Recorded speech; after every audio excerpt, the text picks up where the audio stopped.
बहुत स्वागत, आप देख रहे हैं कहानी कुर्सी की। मैं हूं सौरभ, आपके साथ हर्षवर्धन त्रिपाठी जी, विजय त्रिवेदी जी, प्रोफेसर संगीत रागी जी और समीर चौगांवकर जी हमारे मेहमान हैं। आप सबका एक बार फिर स्वागत करते हुए बात करते हैं पाकिस्तान की। बड़े दिनों बाद आसिम मुनीर दिखाई दिया और बोलता हुआ दिखाई दिया।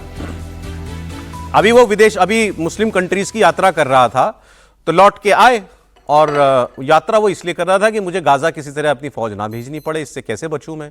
लेकिन अब आप देखिए वो अपनी मुसीबत कैसे अपने मुंह से बताता है, और उसकी सबसे बड़ी प्रॉब्लम उसकी बातों में आपको झलक जाएगी। और ये आदमी खुद क्यों इतनी बड़ी प्रॉब्लम है दुनिया के लिए, ये भी आपको दिख जाएगा एक ही बयान में। 1 मिनट का बयान वो मैं आपको सुनाऊंगा।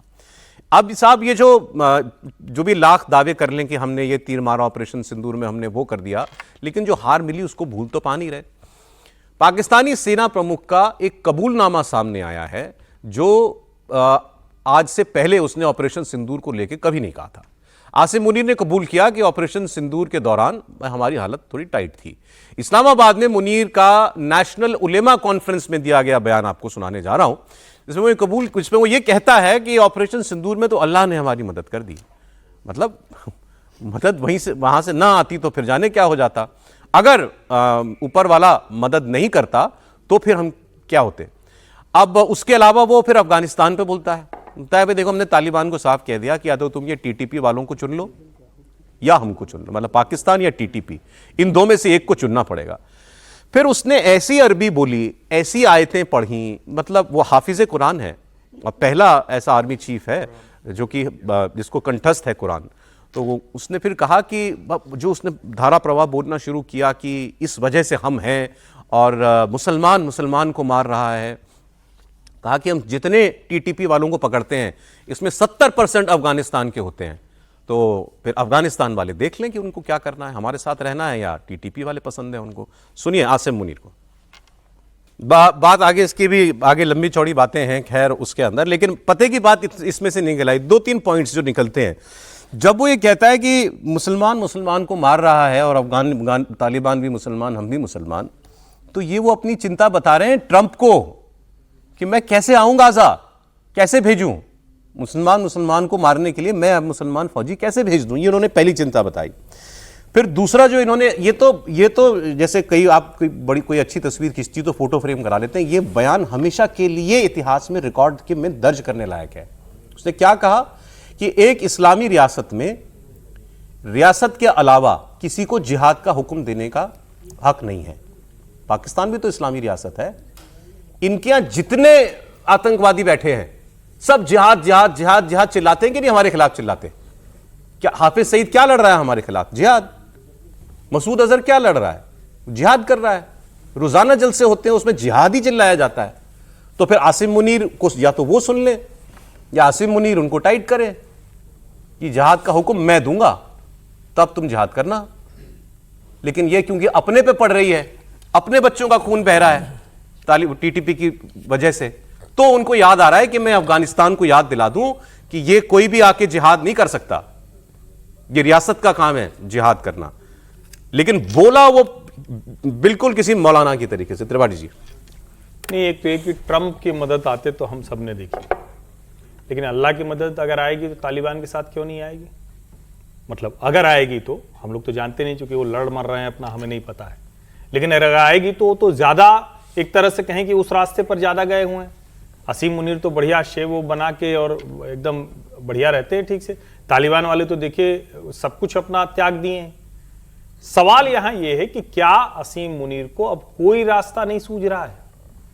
क्योंकि अगर सेना प्रमुख होते हुए जो वहां नया बन गया है, कौन सी पोस्ट बना लिए हो, वो रहते हुए उनको हर दूसरी चौथी बात में इस तरह से बताना पड़ रहा हो कि अल्लाह की मदद आ रही है, तो क्या कहीं तालिबान इनके लिए बहुत बड़ा खतरा नहीं बन गया है?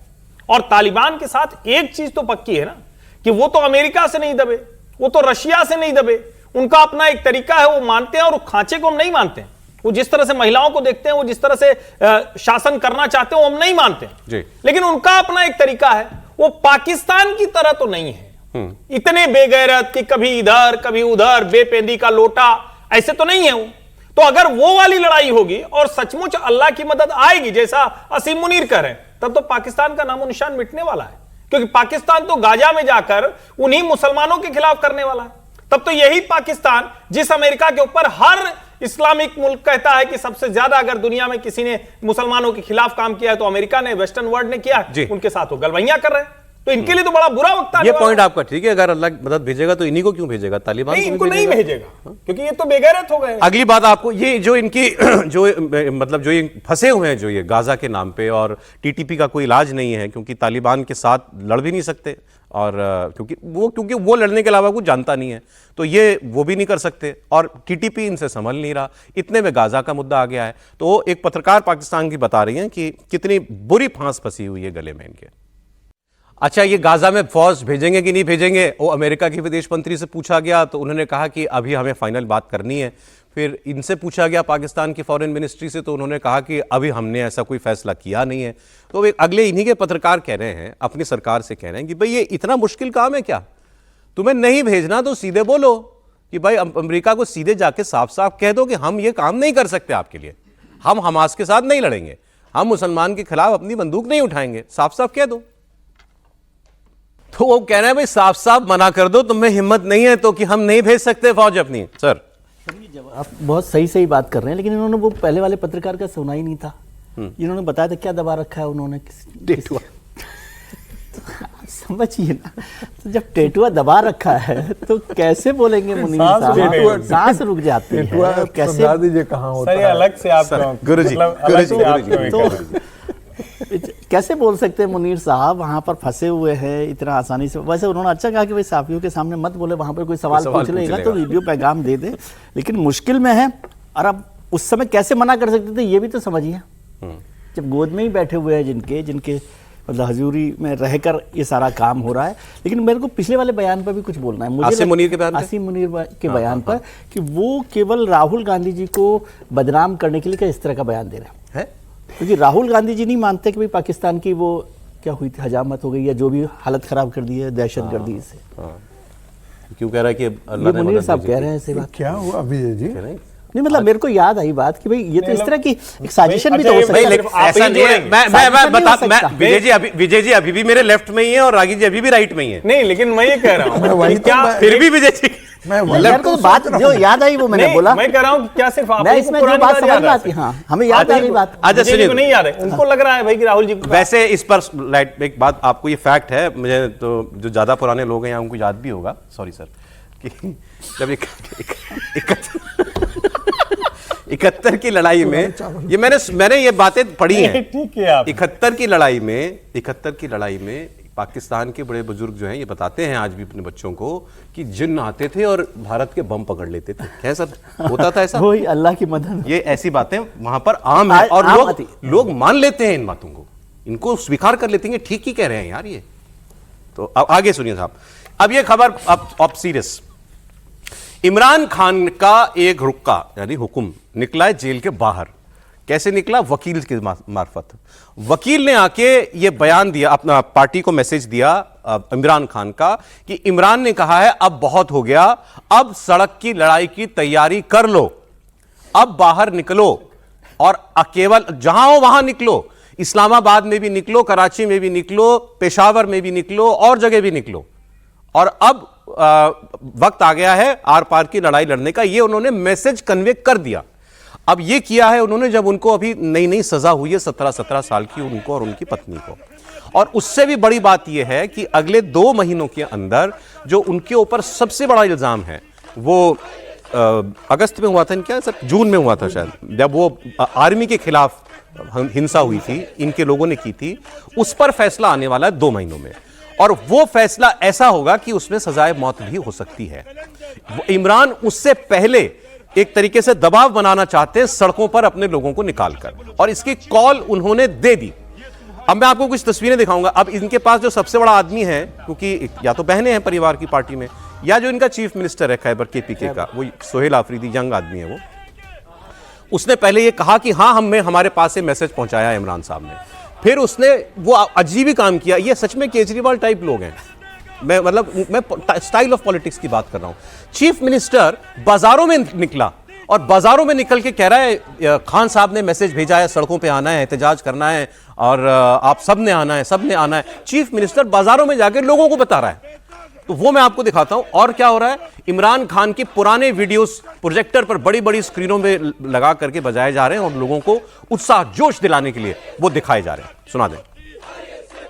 अब इस सारे प्लान में प्रॉब्लम क्या है, अब आप उनके दो जर्नलिस्ट की बात मैं सुनाता हूं। सर मैं फिर आ रहा हूं।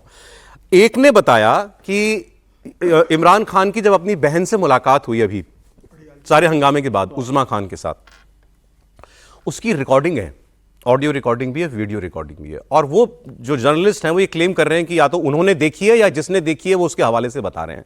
उन्होंने कहा वो रिकॉर्डिंग देखने के बाद हैरानी इस बात पे होती है कि इमरान खान इस बात पे यकीन करते हैं कि एक दिन इंकलाब अपने आप आ जाएगा, रेवोल्यूशन हो जाएगा, लाखों लोग अडयाला जेल के बाहर खड़े हो जाएंगे और मुझे जेल से बाहर निकाल लेंगे। इमरान खान इस बात में यकीन करते हैं, मतलब उनका वे टू फ्रीडम या इंकलाब लाने का रास्ता यह है। उनको लगता है ये हो जाएगा काम। अगर ऐसा वो सोचते हैं तो फिर उनके साथ जो हो रहा है, जो ये सरकार कर रही है, तो फिर वो भी उनको लगता है भाई अगर इस आदमी के ये ख्वाब हैं कि लाखों लोग आके मुझे जेल से निकाल लेंगे, तो हो सकता है इस वजह से हो रहा हो, क्योंकि वो रिकॉर्डिंग उनके पास मौजूद है। वो वाला जरा चला दीजिए एक पत्रकार का हिस्सा। इमरान खान साहब को ये लगता है कि ही फील्स कि भाई किसी दिन इनकलाब आ जाएगा। ही एक्चुअली बिलीव्स दिस। और जो उनकी रिकॉर्डिंग्स और वो वीडियो रिकॉर्डिंग्स या जहां मुलाकात होती है या जो ऑडियो कॉन्वर्सेशन है, वो ये चीज उनसे ये चीज डिड्यूस की गई है दैट ही फर्मली बिलीव्स कि इस मुल्क में इनकलाब आएगा। और ये कि वन फाइन डे अडयाला के बाहर 50, 10 लाख, 15 लाख, 20 लाख आदमी आ जाएगा और ये जेल तोड़ दिया जाएगा और मैं बाहर आ जाऊंगा और ये सब निजाम तलपट हो जाएगा। ही बिलीव्स दैट, मतलब ही सब्सक्राइबिंग टू दैट व्यू। इसलिए वो अब इस बारे में डील कर लो, बात कर लो। लेटली उन्होंने किसी से कोई ऐसी बात नहीं, मतलब बातचीत, डील का लफ्ज नहीं, बातचीत वाली है ये वो इतने ज्यादा गुस्से में है आजकल।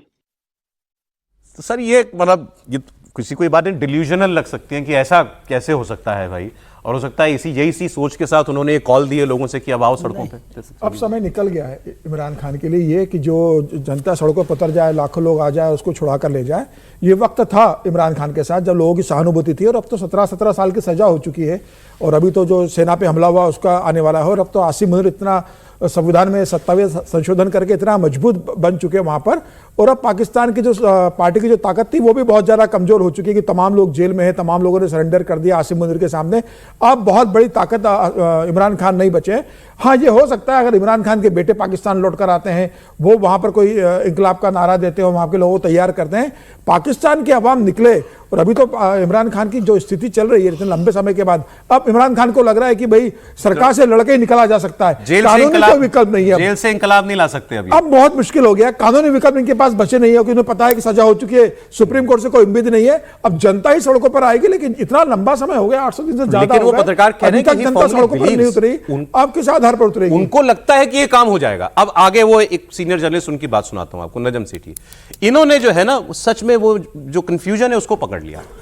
इन्होंने कहा कि बताओ इमरान खान की पार्टी में है कौन जो ये काम करेगा, कौन इतनी बड़ी मोबिलाइजेशन कर सकता है, इतना आसान काम नहीं है। फिर दूसरा उन्होंने कहा कि इनके यहां भी वो क्या कहते हैं सर, नरम दल गरम दल है।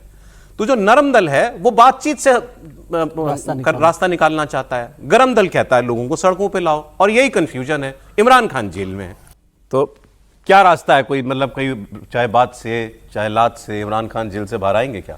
देखिए, मुझे लगता है कि बातचीत के आधार पर ही इमरान खान बाहर निकल सकते हैं। अब जो स्थितियां बन रही हैं, जो सड़क की लड़ाई है, यदि ये सड़क की लड़ाई जो है वो और तेज होती, मुझे नहीं मालूम है, क्योंकि ये भी कहना बड़ा मुश्किल है, ये प्रेडिक्शन हम ज्योतिष बानी कर दें कि भाई ऐसा हो ही नहीं सकता है। तो ये भी मुझे लगता है कि जो फैक्टर्स काम कर रहे हैं उसके आधार पर आप भविष्य के इशारे का संकेत आप देख सकते हैं। यदि इमरान खान ने ऐसा कहा है और खैबर पख्तूनख्वा से इस प्रकार का आंदोलन चलता है और पूरे उनकी पार्टी गोलबंद होकर के आ जाती है जी, तो इसमें कोई दो राय नहीं है कि पाकिस्तान में आज भी इमरान खान से बड़ा कोई पॉपुलर नेता नहीं है। और जनता जब सड़क पर उतर जाती है, इमोशनल होकर के उतर जाती है, तो जेल की दीवारें फिर नहीं रहती हैं। फिर वो कोई कितना भी बड़ा तनाशाह क्यों नहीं हो, इमरान जो सोच रहे हैं वो हो सकता है। मैं फिर कह रहा हूं ऐसा संभव है, लेकिन उसकी शर्तें हैं। जैसे हम कहते हैं केमिकल रिएक्शन में पीएनवी, प्रेशर और वॉल्यूम और टेम्परेचर कांस्टेंट रहेगा तब ये रिएक्शन होगा सर, तो वही स्थिति है। इसमें दो बातें समझने की, इसमें न तो कोई कंफ्यूजन है और न डिल्यूजन है। इमरान खान जब ये बातचीत कर रहे हैं, ये मैसेज दे रहे हैं, उनको पता है ये पाकिस्तान सरकार रिकॉर्ड कर रही है। वो तो रिकॉर्डेड है ना, और पाकिस्तान सरकार का है, कोई वो बिल्कुल बिल्कुल उज़्मा ने या इमरान खान ने नहीं किया। तो जब वो देख रहे हैं कि सरकार ये रिकॉर्ड कर रही है, तो ये मैसेज देना ही एक लीडर की तरीका हो सकता है कि ये होगा ऐसा। ये मैसेज है, कम्युनिकेशन, इसमें कोई कंफ्यूजन, कोई डिल्यूजन नहीं है। पहली बात इसको समझना वो चाहिए। निकालना चाह रहे हैं ना लोगों को सड़क पे। हाँ, तो मैं ये कह रहा हूँ कि पहली बात तो ये है कि ये नहीं है कि वो बिलीव करते हैं, बिलीव करें ना करें, उनको ऐसा ही बोलना है कि भाई जनता आएगी और सड़कों पर उतर कर ये काम करेगी। पहली बात। दूसरी बात, गरम दल और नरम दल में भी कोई कंफ्यूजन नहीं है। जब आप बातचीत के लिए बैठे हो टेबल पर, या बातचीत करना चाहते हो, तो उसके लिए सड़क पर ताकत बनाए रखना, दबाव बनाए रखना जरूरी है। तो ये दोनों चीजें मिलकर ही कोई आप रास्ते तक पहुंच सकते हैं। और ये मानना कि भाई कभी नहीं होगा, ऐसा नहीं है। इस बात पर मैं हमेशा ही कहता हूं कि आवाम से बड़ी ताकत कोई नहीं है। आप फील्ड मार्शल बन जाएं, आप कोई और सम्मान ले लें, आप कहीं गोदी में बैठ जाएं, कुछ कर लें, आवाम यदि आ जाए, और वो आवाम का स्टेप बाय स्टेप होता है, कोई भी चीज़ ट्रिगर करके कहीं पहुँच सकती है। और हर्षवर्धन जी तो बहुत समय से कर रहे हैं। हर्षवर्धन जी को सुनाइए पाकिस्तान को, वो कह रहे हैं हर जगह इस्लामाबाद, सिंध, पाकिस्तान, कराची, रावलपिंडी, जेल तक कैसे पहुंची उज़्मा जी? उनकी बहनें इंडियन टीवी को फॉलो करती हैं, तो उसने बताया। इंडिया टीवी पे ही देखा नहीं, सीरियस नोट पे अगर कहें तो मैं समझ नहीं पा रहा हूं कि ये वाली बात कैसे होगी कि अच्छा बातचीत से अब बाहर निकल आए। बातचीत से निकालना होता तब तक निकाल नहीं दिया होता। इमरान खान मर चुके हैं, जीने की लड़ाई लड़ रहे हैं, इसको आप स्पष्टता समझिए। उनके जो समर्थक ये जानते हैं कि इमरान जेल में ही मर जाएंगे, किसी दिन खबर आएगी कि वहीं कहीं दफना दिया गया, पता भी नहीं चला जी। अगर उनको जीवित रखना है तो ये लड़ाई लड़नी पड़ेगी, और ये लड़ाई सड़क पर लड़नी पड़ेगी। ठीक है। उनकी जिस उम्र की बहनें ये लड़ाई लड़ रही है, ये सामान्य घटनाक्रम नहीं है पाकिस्तान के इतिहास के लिए। ठीक है।